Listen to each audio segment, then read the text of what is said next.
The golden toilet saga is probably at an end. Although the toilet was never recovered. No one knows what it is. At least we'll have a look in the article and see if it was ever found. Man sentenced for conspiring to sell gold toilet. A businessman who told a criminal he could sell the stolen 4.8 million gold toilet for him in 2 split seconds has been given a 21-month suspended sentence. Fred Doe of Winkfield, Windsor, Berkshire, was found guilty of conspiracy to convert or transfer criminal property in March. The 18-carat toilet was created by the conceptual artist Maurizio Catalan and had been installed at the Blenheim Palace in Oxfordshire as part of an exhibition. Sentencing Doe, Judge Ian Pringle said, "You have a limited function.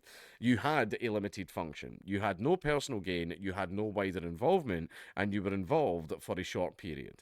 And there it is right there, the solid gold toilet that people could go in and use. You could just go in and shit in the toilet.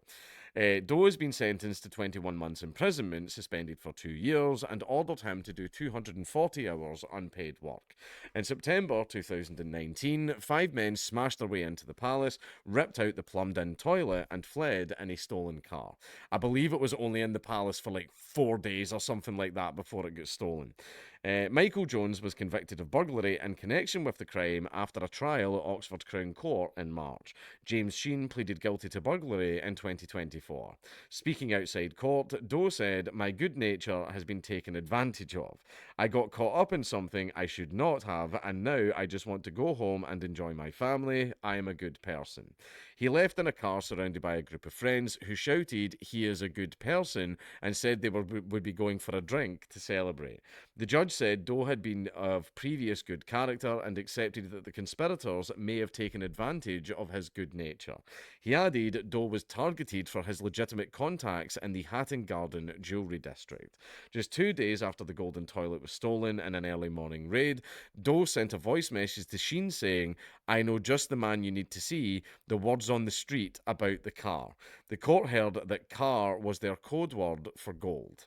4 years later, Sheen would plead guilty to stealing the 18-carat solid gold toilet. The hundreds of text calls and voice messages sent between the two men in the 2 weeks following the heist would help convict Doe, a well-connected businessman from the traveller community. It is.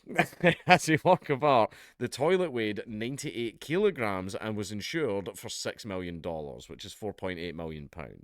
Gold prices at the time would have meant that the metal alone was worth £2.8 million, the court was told.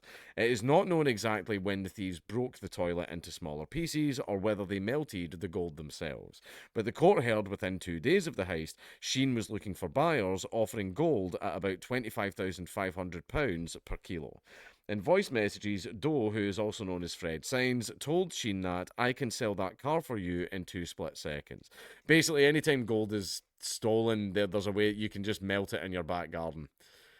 There are ways where you can put like trace elements in the gold to see if it's been stolen, but basically once that shit's melted, like that's it. There's not much you can do. Prove that was once that gold necklace that got stolen from that jewelry, that jewelry store. You can't. He was also heard explaining what can be expected of a deal. "Within 48 hours, you get paid, and it's guaranteed by me, personal guarantee." But he also urged secrecy. "Jim, very clear, this stays strictly between me and you." Doe organised a meeting between Sheen and a bullion dealer in Hatton Garden, London's jewellery quarter. He told the toilet thief that the dealer knows the full score of the car. What the car is, what it wasn't. These boys are 100 million% on me, he added. In the end, the deal turned sour and it collapsed without a sale. Sheen instead sold the 20 kilos of gold, around a fifth of the toilet's gold, to an unknown buyer in Birmingham for £520,000. During the trial, Doe acknowledged that he had been trying to help Sheen sell the gold, but denied knowing it was stolen, calling the toilet thief an idiot who had let him down. "I didn't know it was stolen." It's sharp.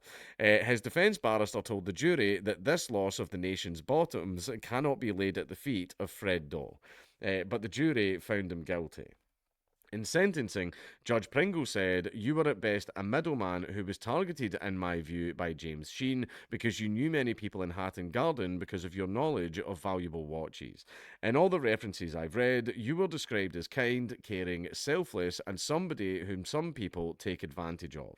Sheen and Jones, both convicted of burglary, are due to be sentenced in June.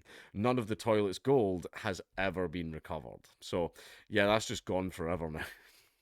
Because, like I said, see, as soon as they steal it and melt it down, like that's it. There's nothing you can do about it at that point. You can never prove it was part of the toilet. I know that there was some trick that they used to do where they would put very, very small trace radioactive elements in amongst the gold so that when they put a Geiger counter on it, they would go, yeah, that's the gold that was stolen. But people don't usually do that because, cancer and stuff. But I followed this story back when it first happened and everything. I even referenced it in one of the main channel videos as well. But yeah, basically, for anybody out there that's interested, gold's one of the best things to steal because as soon as you melt it down, prove it.